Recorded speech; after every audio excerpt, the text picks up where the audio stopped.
वैसे तो east India company 1603 में हिंदुस्तान आमद के बाद मुसलसल फतूहात हासिल करती चली गई और इस दौरान दुनिया की तारीख में पहली बार ऐसा हुआ कि एक कंपनी ने एक मुल्क पर कब्जा कर लिया। लेकिन इसी सफ़र के दौरान एक मोड़ पर इन्हें ऐसी शर्मनाक शिकस्त हुई थी जिसने कंपनी का वजूद ही खतरे में डाल दिया था। बाद में कंपनी ने अपने माथे से ये दाग धोने की सरतोड़ कोशिश की। यही वजह है कि बहुत कम लोग जानते हैं कि सिराजुद्दौला और टीपू सुल्तान पर फतह हासिल करने से पहले ईस्ट इंडिया कंपनी ने औरंगज़ेब आलमगीर से भी जंग लड़ने की कोशिश की थी। लेकिन इसमें बुरी शिकस्त खाने के बाद अंग्रेज सफ़ीरों को हाथ बांधकर और दरबार के फर्श पर लेटकर मुग़ल शहनशाह से माफ़ी मांगने पर मजबूर होना पड़ा था। वाक़या कुछ यूँ है कि अंग्रेज़ों ने ईस्ट इंडिया कंपनी के क़याम के बाद हिंदुस्तान के मुख्तलिफ इलाकों में अपने तिजारती कोठियाँ कायम करके तिजारत शुरू कर दी थी। इन इलाकों में हिंदुस्तान के मगरबी साहिल पर वाक़या सूरत और मुंबई और मशरिक़ में मद्रास और मौजूदा कलकत्ता शहर से 20 मील दूर दरियाए गंगा पर वाक़या बंदरगाहें हगली और कासम बाज़ार अहम थे। अंग्रेज़ हिंदुस्तान से रेशम, गुड़ का शीरा, कपड़ा और मादनियात ले जाते थे। ख़ास तौर पर ढाके के मलमल और बहार के कलमी शोरे जो बारूद बनाने में इस्तेमाल होता है कि इंग्लिस्तान में बड़ी मांग थी। अंग्रेज़ों के सामान तिजारत पर टैक्स आयद नहीं किया जाता था क्योंकि उनके कुल सामान की कीमत का 3.5% वसूल कर लिया जाता था। इसी ज़माने में सिर्फ अंग्रेज़ नहीं बल्कि पुर्तगेज़ी और वलंदेज़ी ताजरों के अलावा कई आज़ाद ताजर भी इस इलाके में सरगर्म थे। उन्होंने मुग़ल हुक्काम से मिलकर अपने लिए वही तिजारती हकूक़ हासिल कर लिए जो अंग्रेज़ों के पास थे। जब यह खबर लंदन में कंपनी के सदर दफ्तर पहुंची तो ईस्ट इंडिया कंपनी के सरबराह जोज़ाया चाइल्ड के ग़ेज़ो गज़ब की इंतहा न रही। इन्हें यह गवारा नहीं था कि उनके मुनाफे में कोई और भी हिस्सेदार बने। इस मौके पर जोज़ाया चाइल्ड ने जो फैसला किया वो अजीब ही नहीं, गरीब ही नहीं बल्कि पागलपन की हदों को छूता हुआ दिखाई देता है। उन्होंने हिंदुस्तान में मुकीम कंपनी के हुक्काम से कहा कि वो बहेरा अरब और खलीज बंगाल में मुग़ल बहरी जहाज़ों का रास्ता काट दें और जो जहाज़ उनके हत्थे चढ़े उसे लूट लें। यही नहीं बल्कि 1686 में चाइल्ड ने इंग्लिस्तान से सिपाहियों की 2 पलटनें भी हिंदुस्तान भिजवा दी और इन्हें हिदायत दी कि हिंदुस्तान में मुकीम अंग्रेज़ फ़ौजियों के साथ मिलकर चटागांग पर कब्जा कर लें। उनके नाम की मुनासब से इस जंग को जंगे चाइल्ड भी कहा जाता है। अब इसे चाइल्ड का बचगानापन कहें या फिर उसकी दीदा दिलेरी कि वो मुबलग 308 सिपाहियों की मदद से दुनिया की सबसे ताकतवर और मालदार सल्तनत के खिलाफ जंग छेड़ने की हिम्मत कर रहा है। इस ज़माने में हिंदुस्तान पर औरंगज़ेब आलमगीर की हुकूमत थी और दुनिया की कुल GDP का 1/4 हिस्सा यहीं पैदा होता था। मुआशी तौर पर इसे तकरीबन वही मुकाम हासिल था जो आज अमेरिका को है। औरंगज़ेब के ओहद में सल्तनत की सरहदें काबुल से ढाका तक और कश्मीर से पांडिचेरी तक 40 लाख मुरब्बा किलोमीटर के रकबे पर फैली हुई थी। यही नहीं, औरंगज़ेब की फ़ौजें दक्कन के सुल्तानों, अफ़गानों और मरहट्टों से लड़ लड़ कर इस कदर तजर्बाकार हो चुकी थी कि वो इस वक्त दुनिया की किसी भी फ़ौज से टकरा सकती थी। दिल्ली की फ़ौज तो एक तरफ रही, सिर्फ बंगाल के सूबादार शाइस्ता खान के फ़ौजियों की तादाद 40,000 से ज़्यादा थी। एक अंदाजे के मुताबिक मुग़ल फ़ौज की कुल तादाद 9 लाख से भी ज़्यादा थी और इसमें हिंदुस्तानी, अरब, अफ़गान, ईरानी हत्ता के यूरोपी तक शामिल थे। जब लंदन से मुग़लों के ख़िलाफ़ तबले जंग बजा तो मुंबई में तैनात कंपनी के सिपाहियों ने मुग़लों के चंद जहाज़ लूट लिए।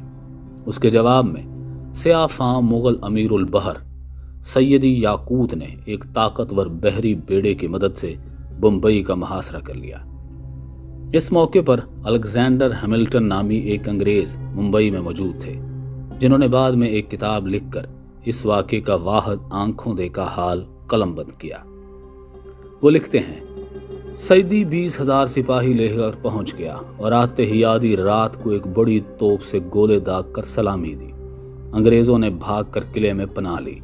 अफरा तफरी के आलम में गोरी और काली औरतें आधे कपड़े नीम बरहना पहने हुए सिर्फ बच्चे उठाए भागी चली जा रही थी। हैमिल्टन के मुताबिक सईदी याकूत ने किले से बाहर कंपनी के इलाका लूट कर वहां मुगलिया झंडा गाड़ दिया और जो सिपाही मुकाबले के लिए गए इन्हें काट डाला और बाकियों को गले में जंजीरें पहनाकर बम्बई की गलियों से गुजारा गया। बम्बई का इलाका खासे अरसे से पुर्तगेजियों के कब्जे में था। जब इंग्लिस्तान के बादशाह ने पुर्तगेजी शहजादी से शादी की तो ये बंदरगाह इसके जहेज में अंग्रेज़ों को मिल गई और उन्होंने वहां एक मजबूत किला तामीर करके तजारत शुरू कर दी। रफ्ता रफ्ता न सिर्फ समंदर पार से अंग्रेज ताजर, सिपाही, पादरी, मुमार और दूसरे हुनरमंद यहाँ आकर आबाद होने लगे, बल्कि बहुत से हिंदुस्तानियों ने भी यहाँ रिहाइश अख्तियार कर ली और शहर की आबादी तेजी से फैलने लगी। अब यही आबादी भाग कर किले में पनाह गजीन थी और किला सैयदी याकूत के नरखे में था। जल्द ही अशियाए खुर्दनोश एक एक करके ख़त्म होने लगी। दूसरी तरफ बीमारियों ने हल्ला बोल दिया और किले में महसूर अंग्रेज़ मुंबई के मसमूम मौसम का शिकार होकर यके बाद दीगरे मरने लगे। एक और सानहा ये गुजरा कि कंपनी के मुलाजिम आंख बचाकर भाग निकलते थे और सीधे जाकर सईदी याकूत से जा मिलते थे। यही नहीं बल्कि हैमिल्टन की गवाही के मुताबिक उनमें से कई मजहब तब्दील करके मुसलमान भी हो गए। सईदी अगर चाहते तो हमला करके किले पर कब्जा कर सकते थे, लेकिन इन्हें उम्मीद थी कि जल्द ही किला पके हुए आम की तरह खुद ही उनकी झोली में आ गिरेगा। इसलिए उन्होंने दूर से गोलेबारी पर ही इक्तफा किया। ये सूरत हाल मुल्क के मशरकी हिस्से में भी पेश आई, जहां बंगाल के सूबादार शाइस्ता खान के दस्तों ने हगली के मुकाम पर ईस्ट इंडिया कंपनी के किले को घेरे में ले लिया और आमदोरफ्त के तमाम रास्ते मसदूद कर दिए। बंगाल का मुहासरा तो जल्द ही ख़त्म हो गया और दोनों फरीकों ने सुलह कर ली, लेकिन मुंबई में यह सिलसिला 15 माह तक दराज हो गया। आखिर अंग्रेज़ों की हिम्मत जवाब दी गई और उन्होंने अपने 2 सफ़ीर औरंगज़ेब के दरबार में भिजवा दिए ताकि वो शिकस्त की शराइत तय कर सकें। इन सफ़ीरों के नाम जॉर्ज वेल्डन और इब्राहिम नवार थे। ये कई माह की बेसूद कोशिशों के बाद बिलाखिर सितंबर 1690 को आखिरी ताकतवर मुगल बादशाह औरंगज़ेब आलमगीर के दरबार तक रसाई हासिल करने में कामयाब हुए। दोनों इस हाल में पेश हुए कि दोनों के हाथ मुजरमों की तरह बंधे हुए, सर सीने पर झुके हैं और हुलिया ऐसा है कि किसी मुल्क के सफारती नुमाइंदों की बजाय भकारी लग रहे हैं। दोनों सफ़ीर मुगल शहनशाह के तख्त के करीब पहुंचे तो अमाल ने इन्हें फर्श पर लेटने का हुक्म दिया। सख्त गिर सफ़ेद रेश बादशाह ने इन्हें सख्त डांट पिलाई और फिर पूछा कि वो क्या चाहते हैं। दोनों ने पहले तो गिड़गिड़ा कर ईस्ट इंडिया कंपनी के जराइम का इतराफ़ किया और माफ़ी की दरख्वास्त की। फिर कहा कि इनका जब्त शुदा तिजारती लाइसेंस फिर से बहाल कर दिया जाए और सईदी याकूत को मुंबई के किले का मुहासरा ख़त्म करने का हुक्म दिया जाए। उनकी अर्जी इस शर्त पर कबूल हुई कि अंग्रेज़ मुगलों से जंग लड़ने का 1.5 लाख रुपए हर्जाना अदा करें, आइंदा फरमा बरदारी का वादा करें और मुंबई में ईस्ट इंडिया कंपनी का सदर जॉन चाइल्ड हिंदुस्तान छोड़ दे और दोबारा कभी यहाँ का रुख न करे। अंग्रेज़ों के पास ये तमाम शराइत सर झुकाकर कबूल करने के अलावा कोई चारा न था, सो उन्होंने तस्लीम कर ली और वापस मुंबई जाकर सईदी याकूत को औरंगज़ेब का ख़त दिया। तब जाकर उसने मुहासरा ख़त्म किया और किले में बंद अंग्रेज़ों की 14 महीनों बाद गलू खलासी हुई। हैमिल्टन ने लिखा है कि जंग से कबल मुंबई की कुल आबादी 700 से 800 के दरमियान थी, लेकिन जंग के बाद 60 से ज़्यादा लोग नहीं बचे थे। बकिया तलवार और ताउन की जद हो गई।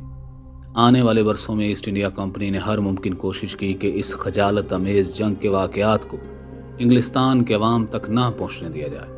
चुनाचा कंपनी के पादरी जॉन ओनंगटन ने 6 साल बाद जब इस जंग का अहवाल लिखा तो उसने तमाम तर मलबा मुगलों की वादा खिलाफी पर डाल दिया। इस पर कंपनी ने उसे 25 पाउंड का इनाम भी दिया, जो उस जमाने में खासी बड़ी रकम हुआ करती थी। ओनिंगटन अपनी किताब में जगह जगह अंग्रेज़ों की बेजिगरी का अहवाल बयान करता है, जिन्होंने 10 गुना बड़े दुश्मन का डट कर मुकाबला किया। यही नहीं, वो दावा करता है कि इस जंग में अंग्रेज़ों को नहीं बल्कि सईदी याकूत को शिकस्त हुई थी। मजीद ये कि इसने मुगल दरबार में अंग्रेज़ सफ़ीरों के बर्ताव का जिक्र भी सिरे से गोल कर दिया है। हैमिल्टन ने किताब तो लिखी, लेकिन उसे शाया होते 40 बरस बीत गए। इस दौरान पुलों के नीचे से इस कदर पानी बह चुका था कि उसे कुछ ज़्यादा तवज्जो नहीं मिल सकी। یہاں ایک دلچسپ سوال یہ اٹھتا ہے کہ اگر اورنگزیب عالمگیر انگریزوں کو معافی نہ دیتے اور انہیں ہندوستان سے نکال باہر کرتے تو آج برصغیر کی تاریخ کیا ہوتی؟